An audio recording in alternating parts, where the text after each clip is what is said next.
And we're actually 2 years old this Easter, and our mission is to help the poor.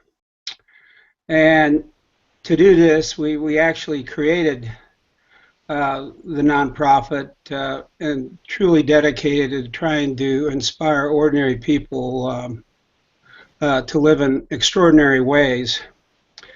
And basically, the foundation has two components. We have service, where we try to align the volunteer organizations out there. We try to identify a need in the community and try to hook those two up to where we can fulfill the need in the community. And then the other component of the foundation is really our media component. And what we're trying to do there is tell the great stories of really ordinary people doing these extraordinary things in their community. And we're trying to do that through TV, radio, and, of course, social media. Thanks, Dick.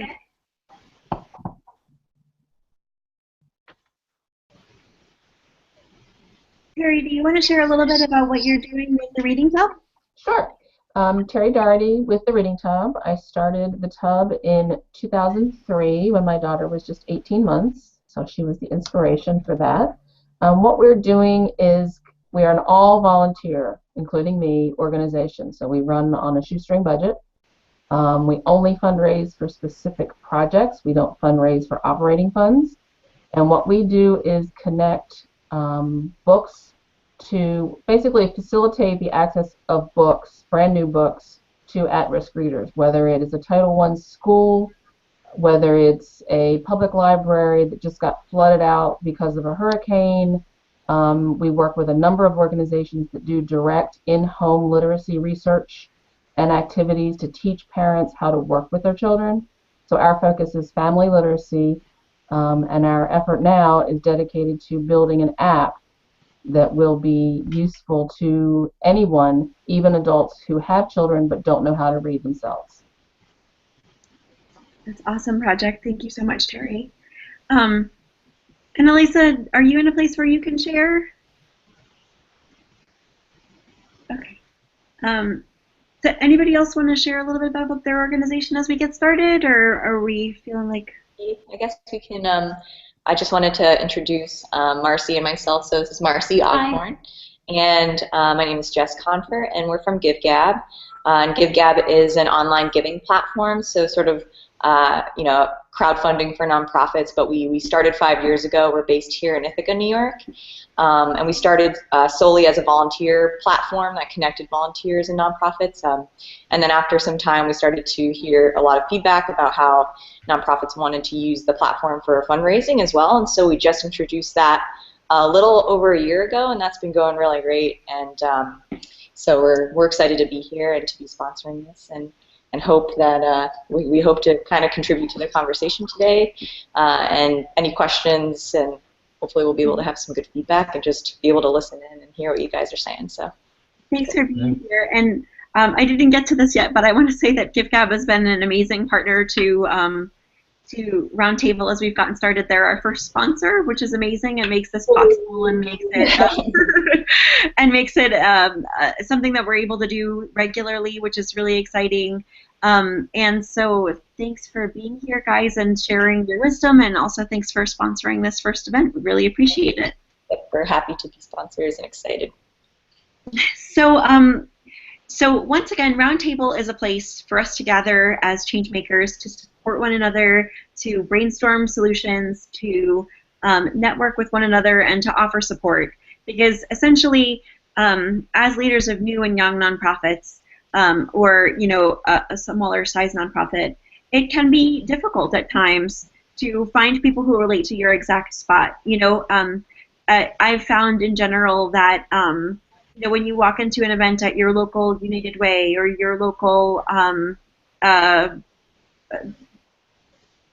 Rotary Club or whatever it is, there tends to be a lack of understanding about the challenges that new nonprofits face making the jump from an all-volunteer-led organization that doesn't have operating funds to an organization that can kind of sustainably operate programs over time. And so, it'll have been 10 or 15 years in the past with a lot of organizations that you'd be marketing with at those events. So this is an opportunity to network with people who are in your spot, that are, brainstorming solutions to the same problems that you're going through today.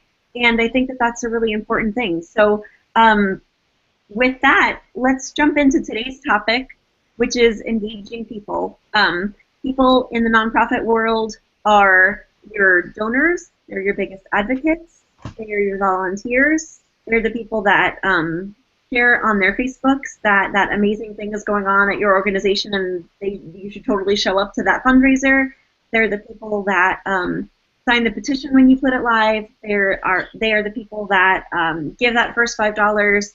And so it's vital to engage them, and it can be really challenging to find the way that best engages people, especially when you just get started, because when you start to put together your Facebook feed or your donor list that you're going to approach for appeals, or you think about making that petition for that social cause that's really important to you, knowing who those very first people are going to be, it can be a real challenge. And so as we started talking about how do we support young nonprofits, it felt vital to start at the very beginning, which was definitely getting down to the core of it is who are we engaging as our base of supporters. And nonprofits have an interesting challenge in their marketing that other organizations don't necessarily have. If I'm a sneaker salesman, I have to market to one group of people, and that's people that I'd like to buy my sneakers. But as a nonprofit, you guys have an interesting challenge in that you have to send two messages. You have to send a specific message to the person you're attempting to help, and another message to people that are helping you help. So, for example, if you're a soup kitchen, you have to send a message to both the people that you'd like to show up to serve a meal to, and also another message that you have to send to organizations that you want to refer to you, and another message to people that you'd like to be donors, and another message to people that you'd like to be volunteers. And those should all be coherent and make sense alongside one another, but they aren't necessarily the same. And so that can be a real challenge to figure out, how do we talk to our volunteers and our donors in a way that reflects respect for the people we're serving? And then at the same time, how do we speak to the people we're serving in a way that vibes with donors and volunteers? So in your experience so far, either working with clients or supporting nonprofits that work with clients, how have you seen that play out? Have you had any trouble with your messaging when you have to incorporate so many different elements? Is there anything that you've noticed that that seems to ease that transition? Are there barriers you haven't quite overcome yet? Any thoughts?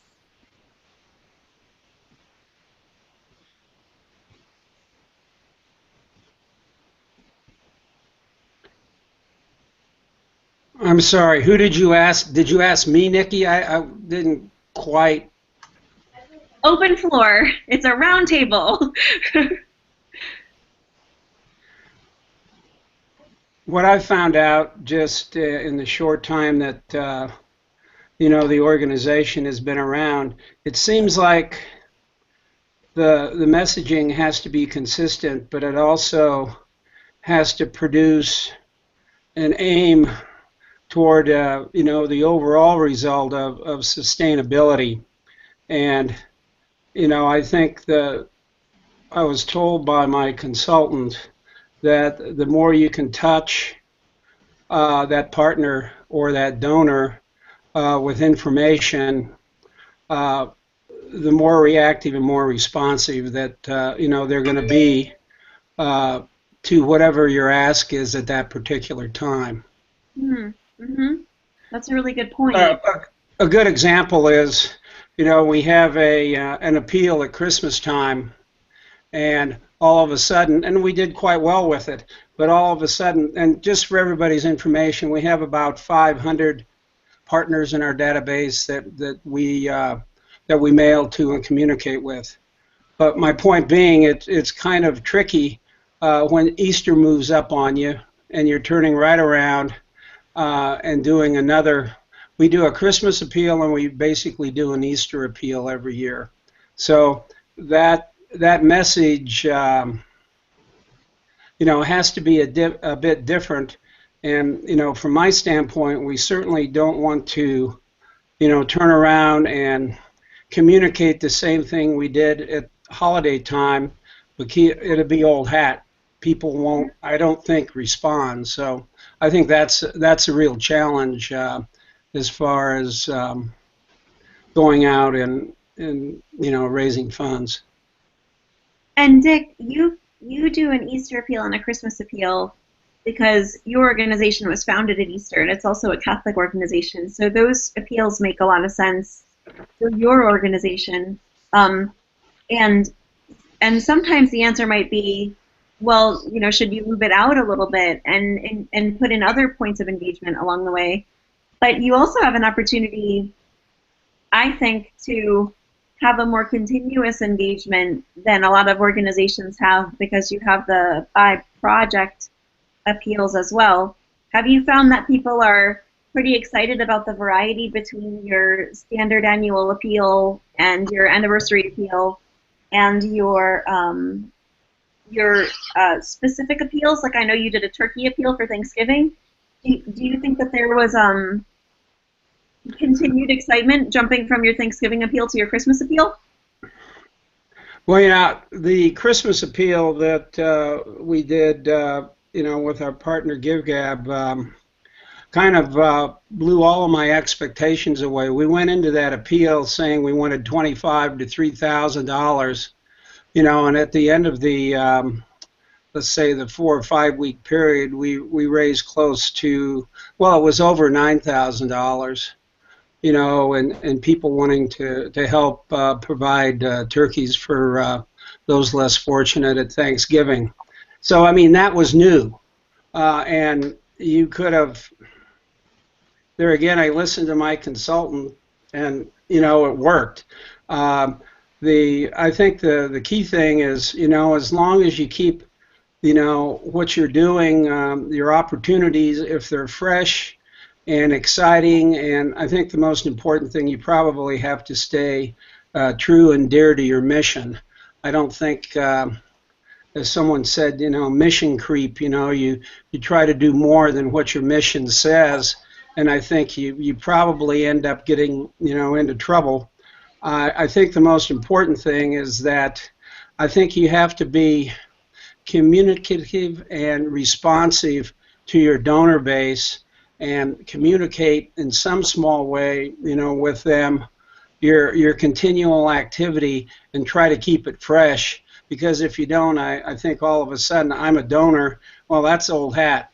They're doing the same thing. They're asking for money. People want to know what their $10 is going toward, as far as our organization goes. And if we're able to do that, just like with the turkeys, that seemed to be very satisfying, and it created a lot of interest.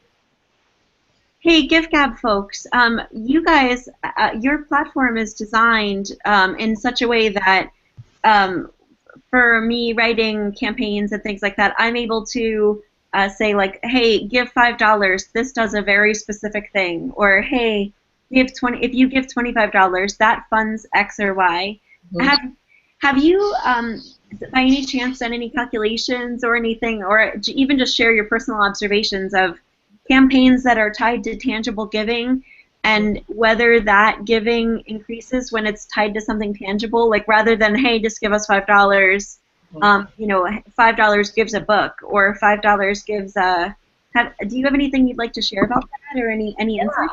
As far as an exact statistic, off the top of my head, I don't have that, and I could always share that out with the group if people are interested in knowing that, because that's really good data. But we do always encourage people to add those donation tiers to their campaigns, because it does, and we've seen a lot of people do select that pre-selected amount, and they like to know $50 will do this, but for $75, this is something. And obviously it's not an exact science, because it's not, maybe that $50 doesn't exactly go to that, but it helps kind of, it helps your donors visualize what their money can do.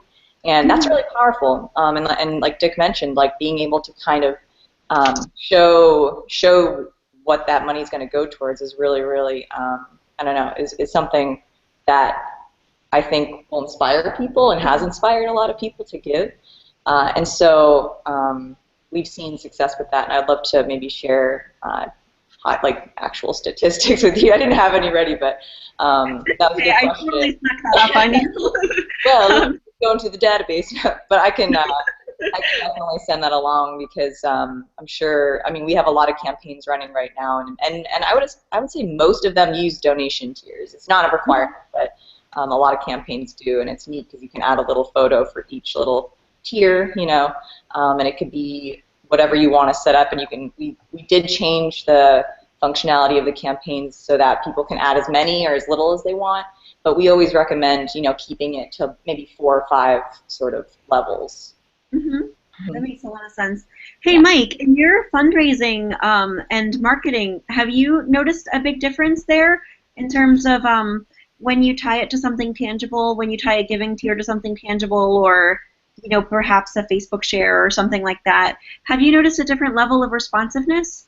Yeah, there is a big difference. In fact, I'd go even one step further. People are used to seeing gift levels of like 10 or 25, 50, $100, nice even round numbers. I've seen a difference where organizations actually put in down to the penny what something would cost, and they've seen an improved response. So instead of saying something is $50, they'll say it's $49.95 or it's $54. And sometimes those dollar amounts, when they're that specific, seem a little bit more credible, and folks are more likely to relate to that and check one off. I actually just spoke to someone pretty recently who had found a research study that said that people associated prices that end with 99 as something like a bargain price, and something that ends in a round number as being sort of a luxury item, but something that ends in like a very specific amount of change, like 93 cents or 97 cents. People see it and say, like, that's an actual cost. And I haven't incorporated this yet, but I wonder if it would be something that would factor meaningfully into campaigns. Like if we say, okay, you know, $3.97 means one kid can attend an Easter egg hunt, then, you know, are we going to see a greater return in terms of exposure to the page and conversions? I'd be really excited to see if that is the case. Yeah, the best way to try it out would be to test it. You know, if you're doing an appeal to a group, do half the group with very specific dollar amounts tied to specific things, and do the other half at the standard $10, $25, $50, and see what the responses look like when they come back. So, Mike, what you're talking about is called A/B testing. Do you do a lot of that in your development work? I think you always have to test. Every time you reach out and talk to people, whether it's through social media or through direct mail, you got to test because that's the best feedback. You're going to get other kinds of feedback. Obviously, their checks is feedback. You know, if they comment to the organization, that's feedback. But their responses are feedback, and you need that to be able to fine-tune your approaches for future appeals. Mm-hmm. Yeah, definitely. Hey, Mike, from a direct response standpoint, as far as testing goes, have you ever done anything in the way of actual, you know, fundraising, and then, you know, giving that person who might donate, well, if you donate $5, you get X, or, you know, that type of thing? Yeah, you're talking about like if they get a tchotchke or a premium or a gift back in return. Exactly. Yeah, I think that's actually a very traditional form of fundraising, and a lot of different kinds of organizations depend on it. Like I know public broadcasting, you know, you give a $50 or $75 gift, you can get a coffee mug. They've actually started encouraging people to waive that gift. You know, you take my whole $75. I don't need the coffee mug, but thank you very much. And there are other people that some schools of people that you know want that coffee cup, so they'll make that $75 gift, or they'll upgrade to $125 so they can get a small attaché case or something like that. Oh yeah. You know, there's all different kinds of people, all different kinds of donors. They all respond to different kinds of pitches. Some find that the tchotchkes and the premiums are important to them. You bet. Thanks. So another really important part of engagement is social media, and it's kind of a newer thing that I think nonprofits are more broadly accepting. To start with a Facebook and to start with, considering something like a Twitter or Instagram.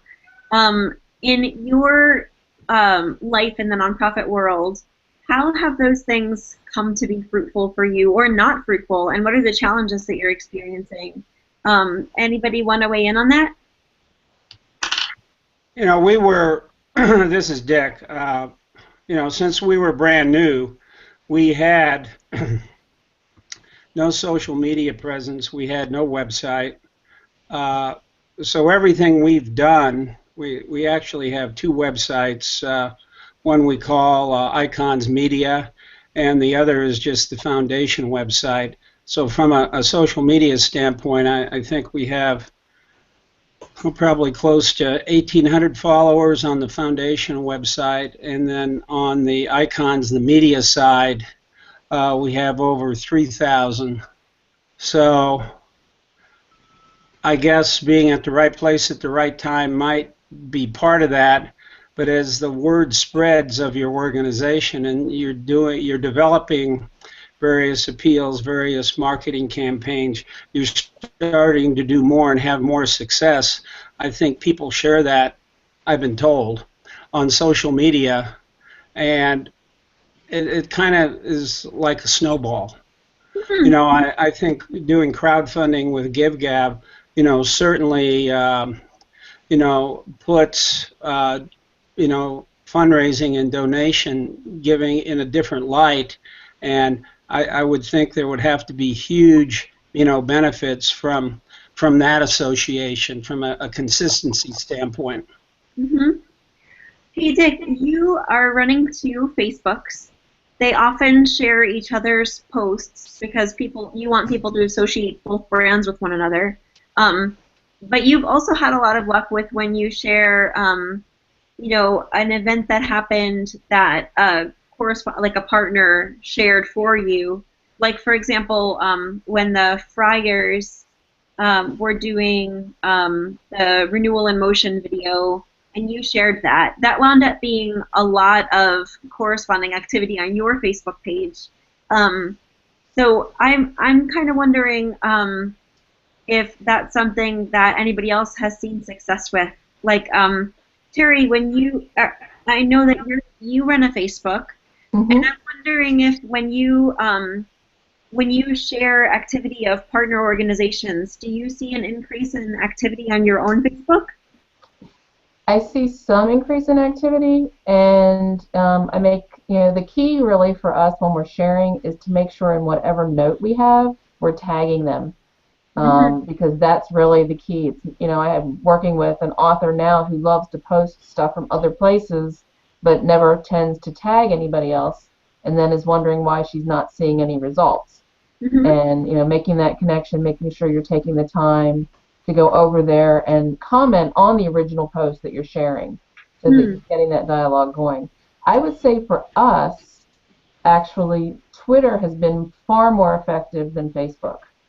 Part of that is, I think, because we can share lots of other stuff talking about, the homework wars or book reviews or what's new in literacy activity, those kinds of things. So, with Twitter, we seem to be able to engage more audiences than what we would necessarily on Facebook. And we've got, you can get librarians and educators and parents and grandparents. And what it's helped us with really is building the expertise in our area and then turning around and using that to demonstrate why we're worthy of funding for X project or Y project. Are you able to get useful metrics off of your Twitter that you can then use to kind of re-hone your feed and determine, whether a certain type of post is more effective, or are you just looking directly at likes and replies and retweets? I spend most of my time with retweets. Particularly though, I look for likes and retweets for people who haven't followed us up to that point, because I think that gives me better insight into who our new audiences are going to be. Mm-hmm. If there's, West Coast, all of a sudden there's a bunch of librarians up in Minnesota that seem to have found us. Clearly, one is friends to many of them, but we're seeing likes and shares. One teacher saying, "Hey, look at this reading tub tweet," and tagging 5 other people that they clearly work with. And now all of a sudden we have 6 new people following our feed. So for us, it's really just, where can we continue to build the audience and then hone the message accordingly. If librarians are sharing it, then I want to make sure that that's where we continue to emphasize the kind of content that I'm pulling. I mean, I use Feedly, I use Mention to sort of continually feed content and plan that content into my streams. Do you have a guideline that you try to meet each day? Like, for example, we try to post 6 articles a day or reply to X or Y, or is it just kind of like based on whether you see content? And if so, how do you determine how much time you should spend sorting for content each day? I actually have my entire day blocked out. So email is only from 7:30 to 8, and reading Feedly in the blogs is like 8:30 to 9:30, and then I'll block out some time for writing and those kinds of things, so that every day, it may not be the same time every day, but every day I have a set block of time for reviewing the content, checking the notifications, looking for new, stuff on Feedly, looking at the mentions that comes in from a variety of different sources. So, and then I plow most of it into Buffer, so that I'm using a maximized or an optimized schedule. Some days I post 6 times a day, some days I only post 3 times a day, but it's optimized based on historical traffic. And if I can feed it over there, it's well paced. Mm-hmm. I think right now I'm out through next Friday. So, and then I can still go in and catch live things and move things around as I need to. I want to hire you to be my life coach. Yeah, can we hire you too? So Terry, how are you? Are you using like, for example, like Google Alerts or things like that to generate your content, or are you just doing that on your own? I actually have my Google Alerts go into Feedly, Oh, awesome! That's awesome. so that I only have to open one dashboard and I can get whatever I need based on that. I have a parallel set of keyword searches in Mention, Mm-hmm. but it seems to come in from a different audience. Google and Mention seem to catch different things, so I find them both valuable in what I'm trying to do. Awesome. I'll send out the link to both of those to everybody that attended today, so that you guys can and see those tools and decide if they're right for your organization. I'm also going to send out a little bit about A/B testing, which is what Mike was just talking about. Oh, good, thank you. Hey, Mike, do you do any sort of social media marketing for organizations? Yeah, I do a bunch. In fact, working with our friends at GiveGab, I've got 2 local organizations that are participating in Spring It On next Thursday, the 24th, which is kind of a viral campaign that the United Way in Buffalo is hosting to get people to make contributions. So we've been working together to take our messaging and spread it out over the last week and the next week to kind of get people looking at March 24th as an important day to go online and make a contribution to those organizations. So what tools are you using that you're finding helpful? Terry mentioned Feedly and Mention. Do you have any in particular that you lean on to help generate feeds and help maintain your feeds, or are you doing it all, I want to say by hand, but that's right here, because you're not like chiseling it on to like a plaque that a homing pigeon is going to send off? I tend to be very hands-on. I mean, there's a lot of tools out there, and I haven't found any that I've been totally enthralled by. I do use Google Alerts, and I get those in my email box, and I am able to segment those according to the categories that I'm looking for. But I do go out and I'll scroll keywords on Twitter and I'll scroll keywords on Facebook, and we tend to focus on those two. A little bit on LinkedIn, not as much, because in some ways it's more of a Rolodex than it is a social media platform. In my mind, it's kind of hard to communicate messages unless they're very business-to-business orientated. But like a nonprofit to consumer, I find LinkedIn not to be as effective. Mostly Facebook and Twitter, and each organization I work with is different. Some have very sophisticated, mature following. Some are frustrated because they post a lot of content and don't see a lot of engagement, a lot of responses. So we do some testing, we try some things out, but we do try to be consistent and be true to our brand when we do that stuff. Right, yeah. I think that that's a really critical piece. One of the things that is a continuous challenge is that I work with a lot of organizations that wind up deciding, like, hey, we're going to do crowdfunding. Can we start Thursday? And I'm like, no. And one of the things that happens is that, Facebook's algorithms are really designed to, like, if you have not been engaging and people have not been engaging on your posts for quite some time, then your algorithms are kind of lined up. Their algorithms lined up so that you're not showing up in people's feeds like you might have been if they had that engagement all along. So one of the things that that we talk about is really trying to work on a crescendo that leads up to your crowdfunding campaign. So if you haven't posted on Facebook regularly for the last 2 or 3 months, talking about saying, like, okay, we're going to start working on posting a couple of times a day on things that speak your brand values to your audience, and work on some engagement, work on developing kind of the snowball effect of activity on your Facebook page and getting people really excited, and then going from there and saying, all right, like, now that we have some activity, some people looking, some people sharing, now we're going to start to talk about, like, this launch and when it can happen. And so sometimes that involves a little bit of having a successful crowdfunding campaign involves a little bit of remedial social media and kind of starting over and getting people get the ball rolling again. So one of the things that I always tell people is to give yourself a goal of how many posts that speak your brand values to your audience you want to have a day, and then kind of look at the outcomes of those things. Like, you can look on your Facebook and see what kind of engagement you had, how many people you reached, and say, like, okay, well, I noticed that when I share at 10 o'clock, I have a higher like than when I share at 8, and when I share a link, I tend to do better than when I share a video. Or maybe my videos do better in the evenings because my my audience tends to be at work and can't always click and listen to a video. So those are things that we can all look at on our Facebook feed and determine pretty easily. And then Twitter doesn't, I think offer as much insight, but it's definitely still helpful. And it's a different type of engagement, and a lot of organizations struggle to manage it well. And I think that Terry's doing a great job over there at the Reading Hub.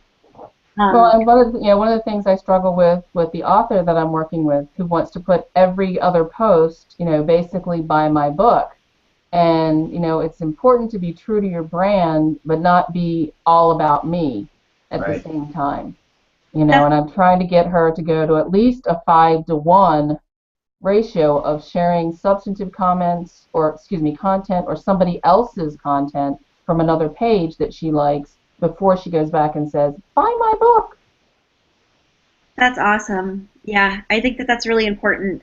There's such a fine balance between kind of getting like rah-rah, like we're doing a great thing, and then also like here's a piece that we as a brand think that is interesting and we think that you might also engage with, and there's some challenges to get that balance correct and to kind of look at the analytics and say, here's what seems to be going really well, here's what seems to maybe be less strong.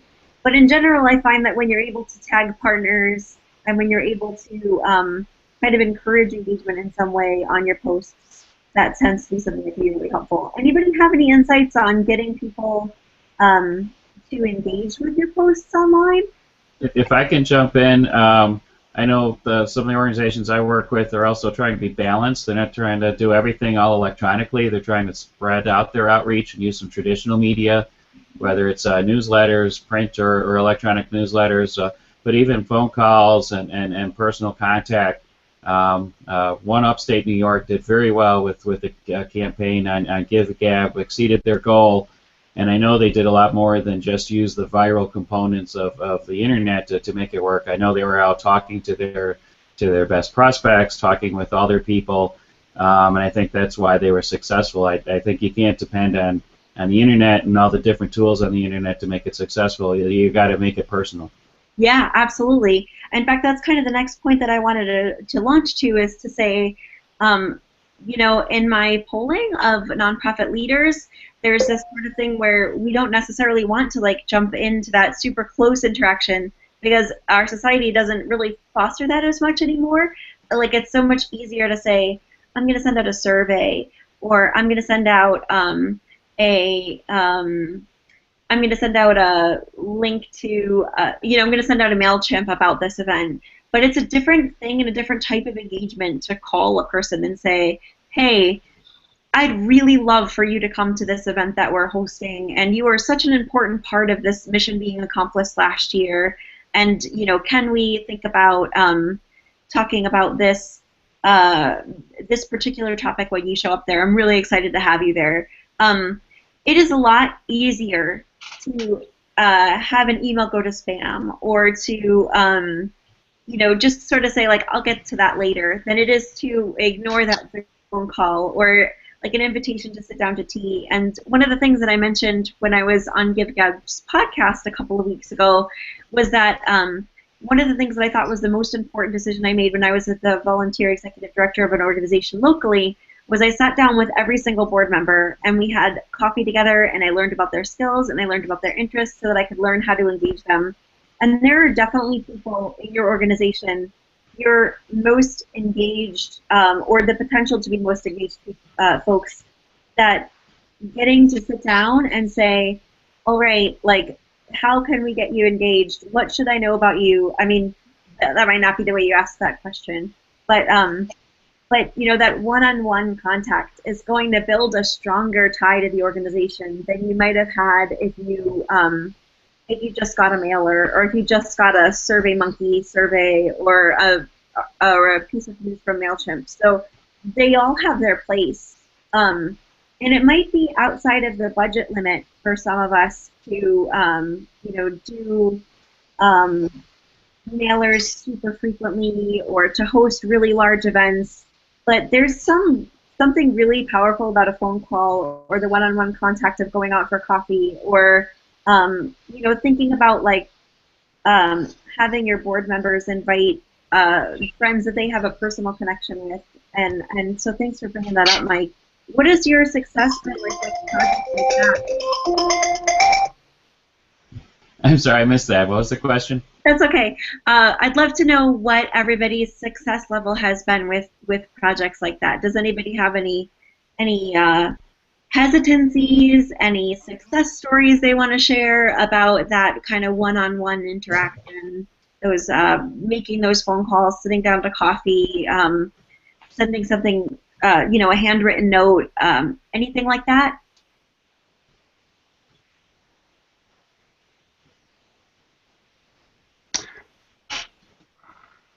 I guess from an electronic standpoint, from a board communication standpoint, you know, just on a quarterly basis, you know, we started, you know, updating the board as to some of the new and exciting things that we might be doing that quarter.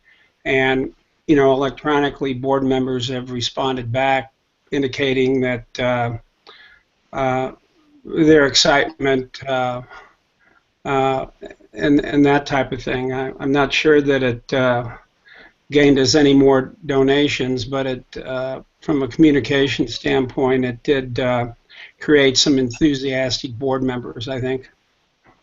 Well, you know, it might not lead directly to an extra $100 check, but maybe it leads to the kind of goodwill that the next time you ask them to invite someone to something, or the next time that you ask them to share something on Facebook, or the next time you ask them to, consider making a gift, that they have that increased goodwill, that you could kind of allow for a withdrawal of that to bust out the pen and the checkbook or something like that. Do you think that that's a possibility?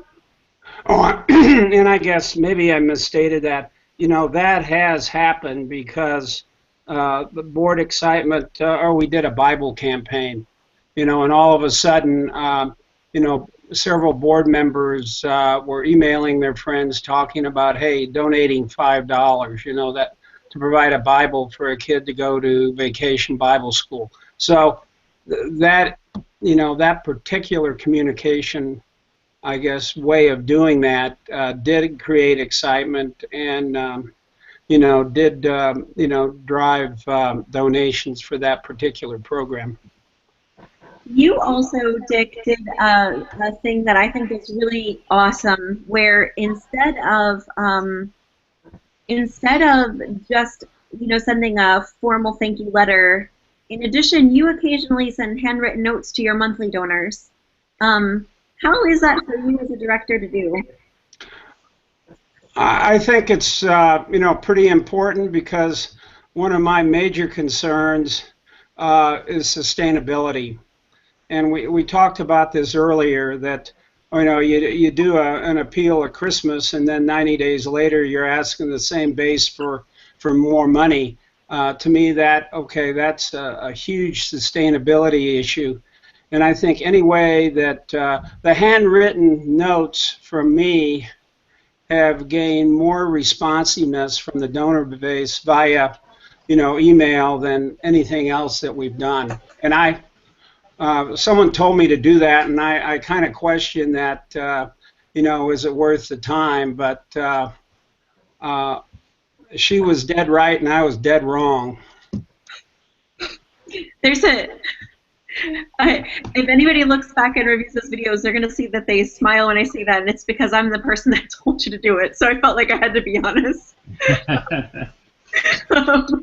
Hey, Mike, are you encouraging any of your board members or organizations to do anything like that? Absolutely. One thing that we try to do, and nobody's perfect at it, but I read a book a long time ago that's essentially said that for every gift you receive, you should say thank you 7 times before you ask again for another gift. Now, that thank you can be a phone call, it can be the standard IRS thank you letter, it can be mentioning them in a newsletter or in a conference or something like that. And we could take so many different formats, but that way people really feel appreciated and are ready to make a second gift or another gift. Yeah, that's a really great point. One of the fundraising gurus that I kind of look to, and their field is actually not fundraising, but the Radiotopia podcast family did one of the most groundbreaking Kickstarters in terms of their format, their execution, their strategy. And one of the things that they did was that each one of the shows, I think they have like 10 or 12 shows that are Radiotopia shows, had an interesting way to thank donors that was specific to their podcast. So one example would be that there's a show called The Allusionist, it's a show about grammar and language, which sounds really boring, but it's my favorite show. Don't judge. But he does a randomly selected word from the dictionary today, and each sponsor gets a randomly selected word from the dictionary. It's usually very funny. But she was doing them for the Kickstarter donors during the Kickstarter campaign, which both drew attention to the Kickstarter campaign and also gave that impression of the gratitude that each person felt that each person experienced from the leadership there at Radiotopia. So I think that that's a really important factor, is just thinking in advance of, like, how am I going to thank people? It should be an important part of your strategy and not necessarily an afterthought.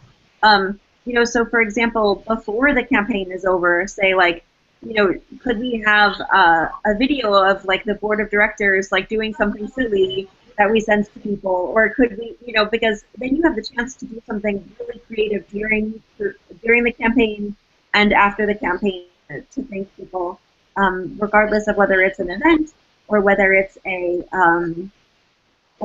campaign. There's a lot of different ways that you could think of, probably that have never even been thought of before, and that speak your brand. But it gets better when it's built into the strategy beforehand. Hey, GiveGab, do you guys have any creative ideas over there that people have done to say thank you to their donors? Yeah, actually, we just did a webinar last month on best ways to show love to your donors, and some of the ideas in there. We can send that along too. It's just a download that folks can listen to. But some of the things that weren't already mentioned, I think there's been a good dialogue. One of the things we saw was like maybe even doing some sort of like appreciation wall of some sort if you have that kind of a space, and if it's not something you have a physical space to do, you could even make a virtual wall online. We've seen some folks that have done that pretty successfully, and for not a huge budget. It doesn't have to be this like, engraved, plaque or anything, but just little things like that that can kind of help pull people back, and then be able to reach out to kind of keep the dialogue open too with your supporters to say, hey, we just created this awesome wall, and we just wanted to let you know that you're on there, and we really appreciate your support. That was one idea. What else was there?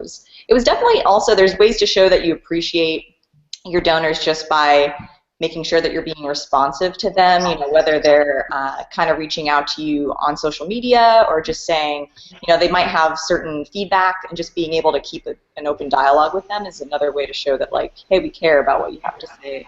Yeah, definitely. Yeah. Well, hey, Jess, I believe that GiveGab has done an excellent job in communicating after a donor makes a donation. I don't know how many comments I've had from our partners about the type and the quickness of the communication from GiveGab, and I'd have to say, after being with a couple other partners in the donation arena, you can be proud of what you guys are doing.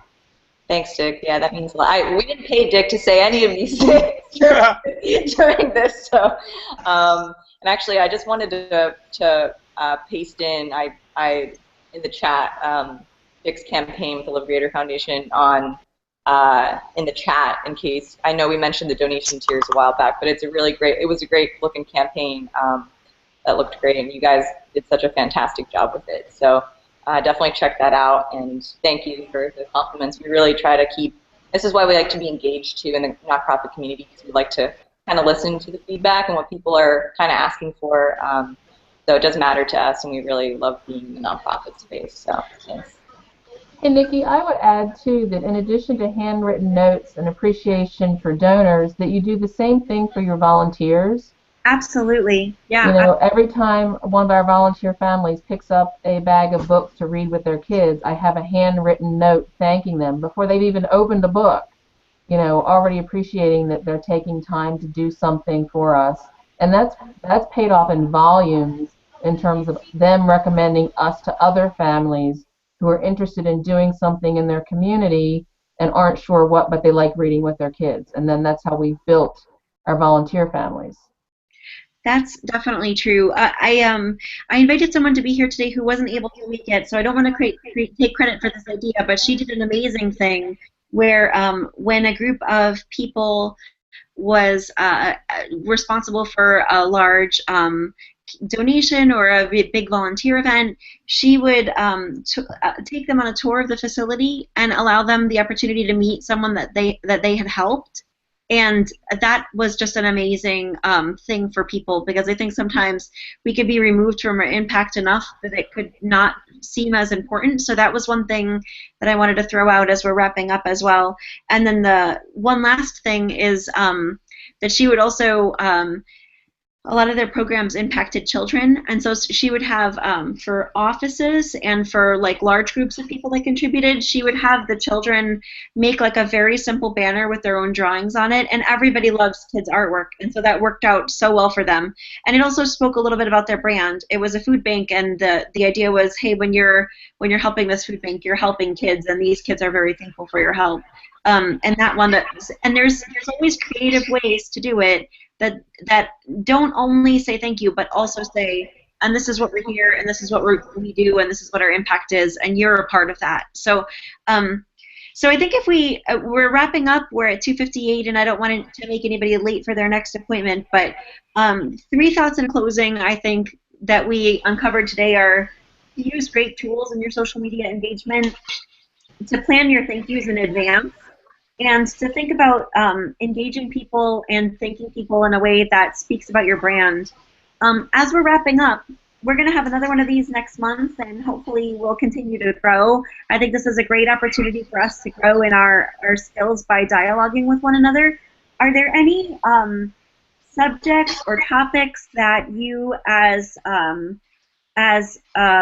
organizations or as people who work with organizations have questions about, or that you might want to look into a little bit further? I have one.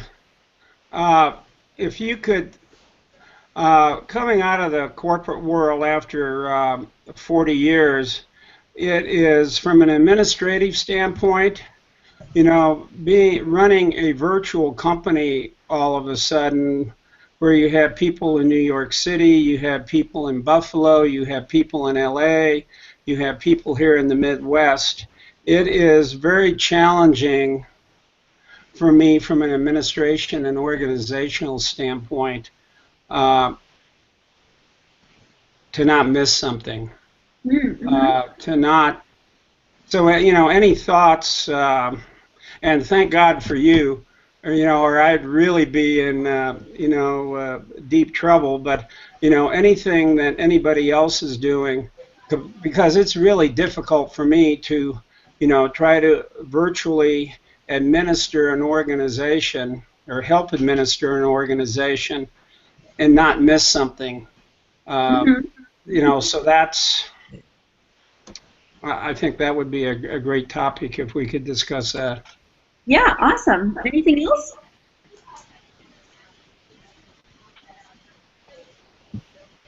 All right. Well, guys, thank you for being at the roundtable today. It was so exciting to have everybody here as guests. I'm so excited to have had GiveGab here and that they sponsored this roundtable talk. I hope we continue to grow as a community and welcome new people each month. And I'm really excited to continue to grow together with you.